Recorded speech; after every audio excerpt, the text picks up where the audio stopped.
अस्सलामुअलैकुम। आज मैं आपको बुक D1 जिसका चैप्टर नंबर 1 है उसकी एक्सरसाइज 1A का क्वेश्चन नंबर 1 कराऊंगी। 8 एडिशन में ये क्वेश्चन नंबर 1 है। ये क्वेश्चन मैं आपको पहले भी करवा चुकी हूँ। ये आपको 7th अपडेटेड एडिशन की प्लेलिस्ट में मिलेगा। अगर आप वहाँ से देखना चाहें तो आप देख सकते हैं। आइए हम क्वेश्चन नंबर 1 रीड करते हैं। Determine whether each of the following is a prime और अ कंपोजिट नंबर। इसमें हमें प्राइम और कंपोजिट नंबर फाइंड आउट करने हैं। सबसे पहले तो प्राइम नंबर क्या होते हैं? Prime numbers is a number which has 2 factors. Prime number वो नंबर्स होते हैं जिसके सिर्फ 2 फैक्टर्स हों। For example 2 is a prime numbers. 2 के कितने फैक्टर्स होंगे? 1 एंड इटसेल्फ। सिंपली 2 1 के टेबल में आएगा और अपने ही टेबल में आएगा। ये 1 से डिवाइड होगा और 2 से डिवाइड होगा, इसलिए ये प्राइम नंबर्स है। 3 इज़ द प्राइम नंबर्स। ये 1 के टेबल में आता है और अपने ही टेबल में आता है। 5 is the prime number. 7 is the prime numbers. 11 is the prime numbers. Composite numbers क्या होते हैं? कंपोजिट नंबर्स वो नंबर्स होते हैं जिसके मोर देन 2 फैक्टर्स हों, जिसके 2 फैक्टर्स से ज़्यादा फैक्टर्स हों। For example 4 is a composite number क्योंकि ये 1 के टेबल में आता है, 2 के टेबल में आता है और 4 के टेबल में आता है। इसके 2 से ज़्यादा फैक्टर्स हैं, इसलिए ये कंपोजिट नंबर है। 6 इज़ अ कंपोजिट नंबर। ये 1 के टेबल में आता है, 2 के टेबल में आता है, 3 के और ख़ुद अपने ही टेबल में आता है। इसके 2 से ज़्यादा फैक्टर्स हैं, इसलिए ये कंपोजिट नंबर है। इसी तरीके से 8, इसी तरीके से 10 एंड सो ऑन। प्राइम और कंपोजिट नंबर का आपको क्लियर हो गया होगा। अब इस पार्ट में हम डिविजिबिलिटी रूल भी हम इसमें अप्लाई करेंगे। ये मैं आपको थोड़ा सा डिफाइन कर देती हूँ। डिविजिबिलिटी रूल 2 का डिविजिबिलिटी रूल क्या होता है? अगर कोई नंबर आपको गिवन है, फॉर एग्जाम्पल 87, तो हम इसका लास्ट डिजिट देखेंगे कि वो इवन है या ऑड है। अगर इवन है so it is divisible bye 2। Last digit is even. अब हम 3 का डिविजिबिलिटी रूल लिखेंगे। यहाँ पे 3 का डिविजिबिलिटी रूल ये है कि जो नंबर हमें गिवन है, फॉर एग्जाम्पल 87, हम इन डिजिट का सम करेंगे। सम करने के बाद जो नंबर आता है हम वो देखेंगे कि ये 3 के टेबल में आता है, 3 से डिवाइड होता है कि नहीं होता। अगर ये 3 से डिविजिबल है so it is divisible by 3। Sum of all digits. इसी तरीके से 5 का डिविजिबिलिटी रूल ये है कि जो नंबर हमें गिवन है हम उसका लास्ट डिजिट देखेंगे कि वो 0 या 5 है। अगर 0 और 5 है so it is divisible bye 5। Last digit is 0 और 5। 7 का डिविजिबिलिटी रूल क्या होता है? हम लास्ट डिजिट को हम 2 से मल्टीप्लाई करते हैं। मल्टीप्लाई करने के बाद जो नंबर आता है हम उसको रिमेनिंग नंबर से सब्ट्रैक्ट करते हैं। सब्ट्रैक्ट करने के बाद जो नंबर आएगा अगर वो 7 से डिवाइड हो रहा है, 7 के टेबल में आ रहा है, so it is divisible bye 7। Last digit is multiply by 2 and difference from remaining digit।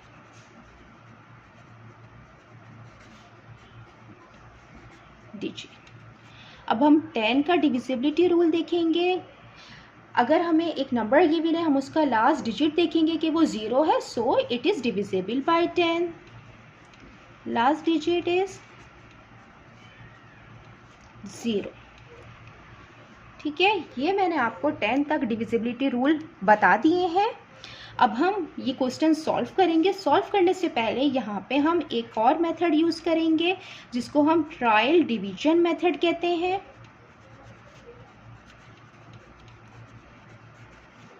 ये स्क्वायर रूट मेथड होता है। अगर कोई नंबर आपको गिवन है, फॉर एग्जांपल 25, हम इसका स्क्वायर रूट लेंगे तो 25 का स्क्वायर रूट क्या आता है? 25 5 का स्क्वायर है, परफेक्ट। तो हम 5 × 5 और ये 5 बाहर आ जाएगा रूट से। इसी तरीके से हमें यहाँ पे 87 गिवन है। अगर हम 87 का स्क्वायर रूट लेते हैं तो 87 का जो स्क्वायर रूट आएगा वो पॉइंट्स में आएगा, इसलिए हम इसका करीब तरीन हम नंबर देखेंगे जिसका परफेक्ट स्क्वायर हो। तो इसका करीब तरीन नंबर 81 है, और 81 किसका परफेक्ट स्क्वायर है? 9 का। 9 × 9 = 81।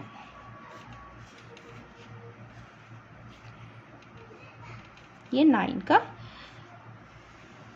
स्क्वायर रूट इसका आ गया 9। ठीक है, 81 9 का परफेक्ट स्क्वायर है। अब ये चीज़ हम यहाँ पे अप्लाई करेंगे। अच्छा, अब ये जो इसका 9 आया है, 9 से बिलो जितने प्राइम नंबर्स हैं उसको हम बारी बारी यहाँ पे यूज़ करेंगे। यूज़ करने के बाद हम चेक करेंगे कि अगर उन नंबर से ये डिवाइड हो रहा है तो इसका मतलब है कि ये प्राइम नंबर नहीं है, ये कंपोजिट नंबर है। 9 से बिलो जो प्राइम नंबर्स हैं वो है 7, 5, 3, 2। अब हम जब ये पार्ट करेंगे 87, तो हम बारी बारी इन नंबर्स के डिविजिबिलिटी रूल लगाएंगे 87 पे, और अगर 87 उनसे डिवाइड हो रहा है तो it is a composite number. सबसे पहले हम डिविजिबिलिटी रूल 2 का लगाएंगे। हम देखेंगे कि 87 हमें जो गिवन है इसका लास्ट डिजिट ऑड है, so it is not divisible by 2। 2 का डिविजिबिलिटी रूल ये है कि लास्ट डिजिट इवन होना चाहिए, लेकिन यहाँ पे ऑड है, तो हम लिख देंगे last digit is odd, so it is not divisible by 2।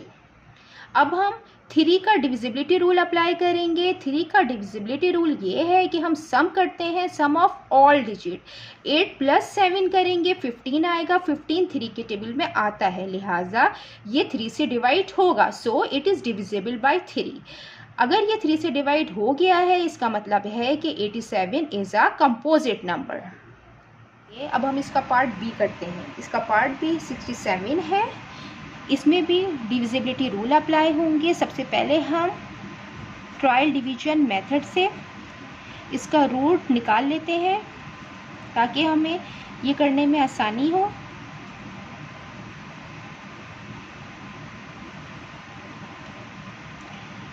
Sixty 67 का हम रूट लेंगे।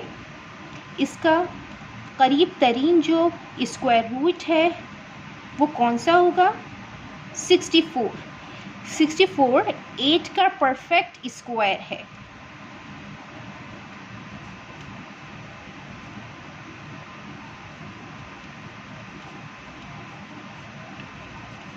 एट इंटू 8 से बिलो जितने प्राइम नंबर्स होंगे हम उससे बारी बारी इस नंबर को चेक करेंगे। अगर ये उन नंबर से डिवाइड हो रहा है तो this number is a composite number, और अगर डिवाइड नहीं हो रहा है तो 67 इज़ अ प्राइम नंबर। आइए हम 2 से चेक करते हैं। Last digit is 7। इसका लास्ट डिजिट ऑड है, so it is not divisible by 2। तो हम लिख देते हैं last digit is odd, so it is not divisible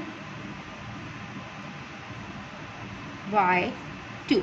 अब हम इसको 3 से चेक करेंगे। 3 का डिविजिबिलिटी रूल क्या होता है कि हम सम करते हैं ऑल डिजिट का। इसमें हम 6 और 7 का सम करेंगे। 6 + 7, 6 + 7 13। 13 3 से डिवाइड नहीं होता है, 3 के टेबल में नहीं आता है, so it is not divisible by 3।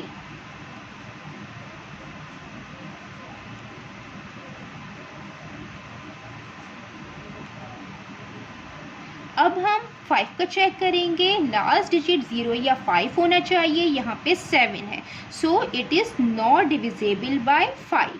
Last digit is 7, so it is not divisible by 5। अब हम 7 से चेक करेंगे। 7 से चेक करने के लिए हमें लास्ट डिजिट को 2 से मल्टीप्लाई कराना होता है। 7 2 ज़ा 14, और जो रिमेनिंग डिजिट है हम उससे उसको माइनस करते हैं। 14 माइनस 6 8, 8 7 से डिवाइड नहीं होता, 7 के टेबल में नहीं आता, सो it is not divisible by 7।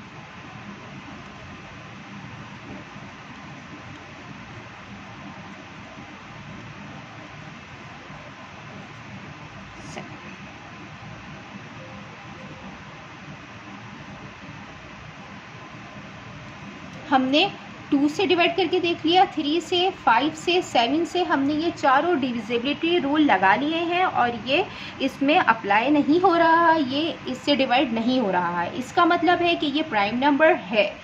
तो हम लिख देते हैं 67 is a prime number because it has 2 factors 1 and itself. जितना मैंने एक्सप्लेन किया है, अगर इसमें कोई भी क्वेरी है आप कमेंट्स बॉक्स में लिखकर मुझसे पूछ सकते हैं। अल्लाह हाफिज़।